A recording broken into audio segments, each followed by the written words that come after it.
In the Dre Styles TV.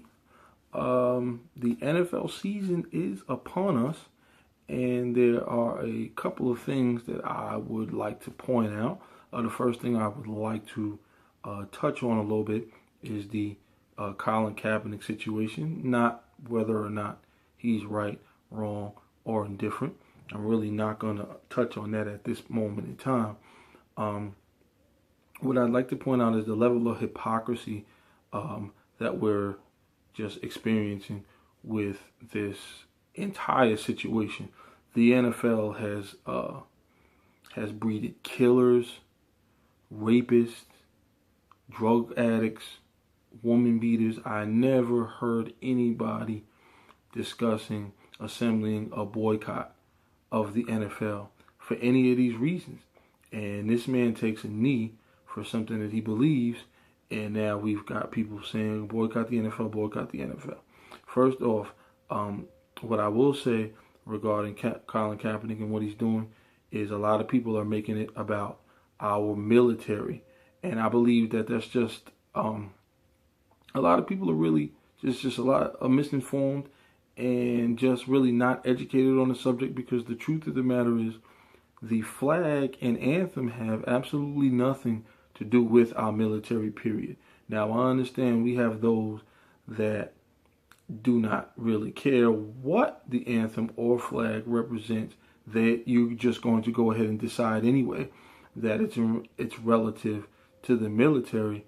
And if you maybe do a little bit more research as far as what the flag and anthem represent, you might be somewhat surprised. Also, concerning the hypocrisy in the entire matter, the National Guard and the Department of Defense have paid the NFL millions of dollars in exchange for a showing of patriotism at the games. From what I understand, we're talking 14 teams have received compensation over the course of several years to have teams and players show patriotism. Not to mention, the NFL players did not stand for the national anthem until 2009, and the league's been around forever. So I'm just a little bit leery of those who are talking about boycotting the NFL for these reasons. I'm a little bit leery of whether or not it's sincere, because I think there's a lot of misinformation, and there's a lot of just not being educated on the subject. I don't remember hearing anything. Again, we got killers, we've got rapists, we've got guys who've been convicted of rape, we've got several guys who have been accused of sexual assault, we've got multiple domestic abuse issues. No boycotts. Again, I just wanted to point out the hypocrisy. Even James Harrison, linebacker for the Pittsburgh Steelers, also put out a tweet talking about breaking somebody's legs if they didn't stand for the anthem. And again, I'm only discussing this in terms of the hypocrisy that I see. James Harrison's teammate has been accused of sexual assault more than once, and there was no outrage. The social media wasn't set on fire or anything. I think our priorities are really out of order when you're talking about situations such as this. The NFL has an issue with guys who just really cannot seem to get it together, and we're talking about a very serious crimes. A guy just got outed by his wife. She claims he beat her over 20 times. He got a 1-game suspension. I didn't see any outrage. I didn't see social media on fire about it or anything. But I see people burning Colin Kaepernick's jersey. A young man just got cut from the San Francisco 49ers, being accused of beating up a 70-year-old man. I didn't see anybody burning his jersey. Again, I'm just pointing out the hypocrisy that I see. with these people who are seem to be just so outraged at Colin Kaepernick. You got guys who've been accused of really bringing bodily harm, serious bodily harm to individuals, and they're given second chances to play, to continue their careers. I never see any outrage over such things. So again, I just wanted to point out the hypocrisy, and I think the focus is a little bit wrong, in the wrong place here. The other thing I wanted to touch on was the Tom Brady situation, the Tom Brady suspension. Now, what I notice about sports fans is that when you're a fan, logic and common sense go completely out of the window. Nobody cares about right or wrong. Nobody really cares if, there's the appearance of impropriety. All they know is that they love you, they love the team, and they don't really care about the facts.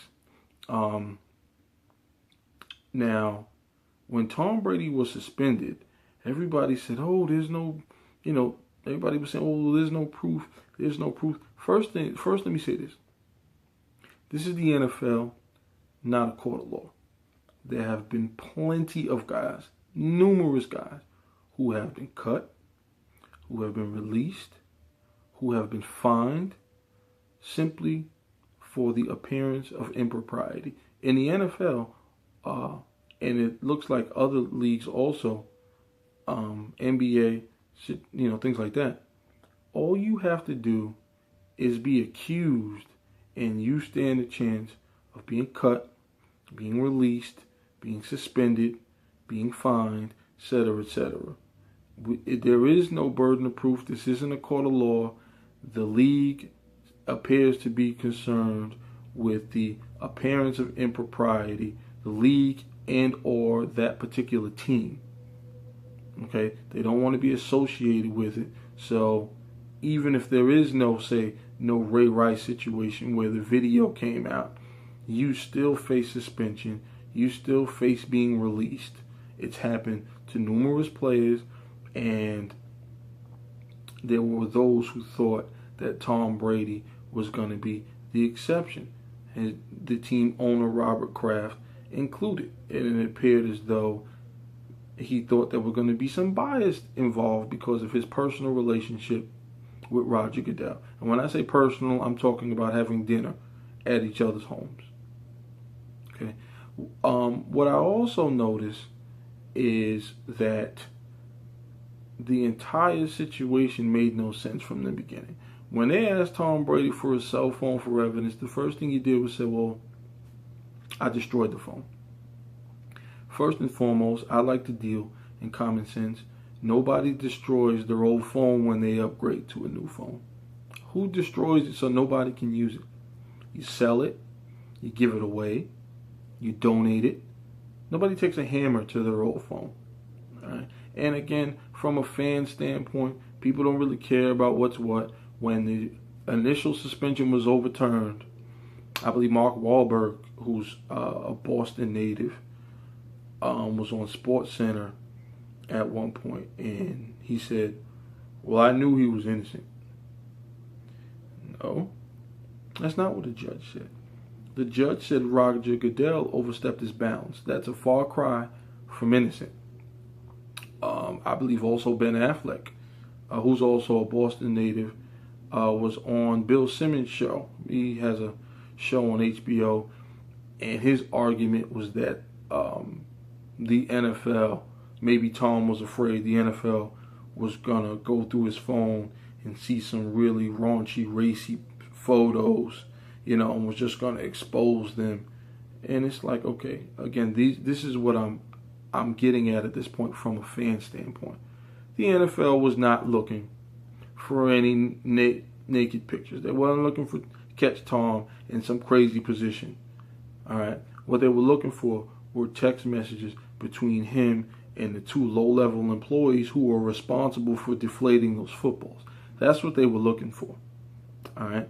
Also, common sense suggests Why else would they have deflated those footballs if not at the behest of the quarterback?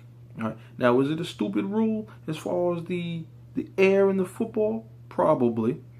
Did it help them win that AFC Championship game where they completely dismantled the Indianapolis Colts? No. Did it help them win multiple Super Bowls? I doubt it. Actually, probably not. I'm pretty sure it didn't. But rules are rules. Maybe you tried to bend them a little bit, and you got caught. Now, let's be frank. It's not the first time. All right. It is documented that the Patriots have bent the rules a little bit in the past. Not just what was made public, but it's also documented that Roger Goodell has swept a lot of these things under the rug.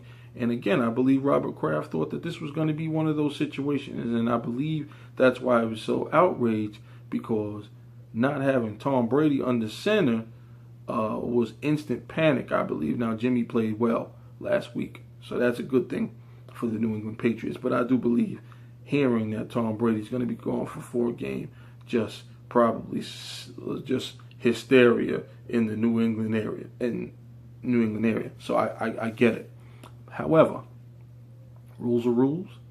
There was no reason for these 2 low-level employees to be deflating footballs if Tom Brady didn't request it. I mean, you're talking, around playoff time, the New England area is really cold. It's probably more difficult to grip the football. So actually, I understand it. Honestly, it shouldn't even be a rule.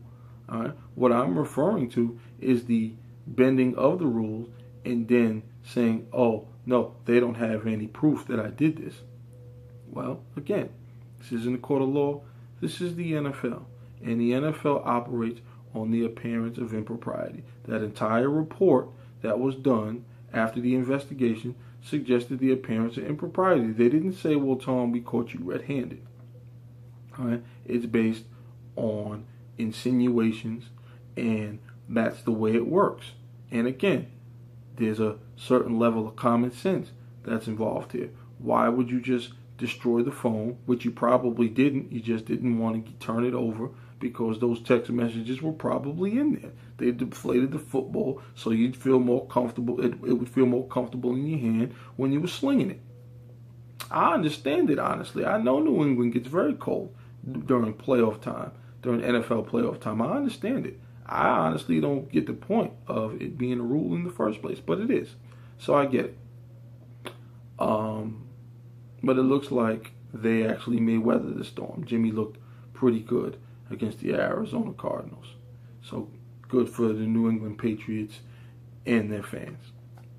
Last but not least, Cowboys wide receiver Dez Bryant. Catch the ball. Catch the ball. You're very capable of catching the ball. You're paid like a top receiver. Catch the ball. Hold on to the ball.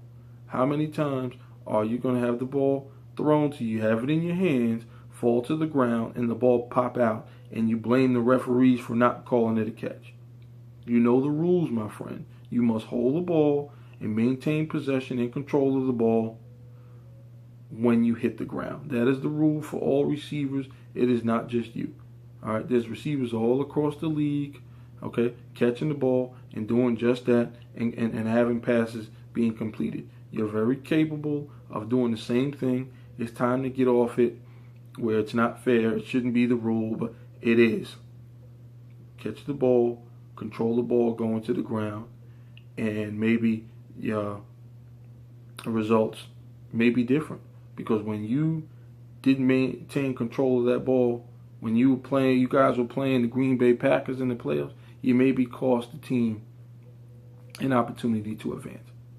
Dez Bryant, catch the ball. Those who mind don't matter, and those who matter don't mind.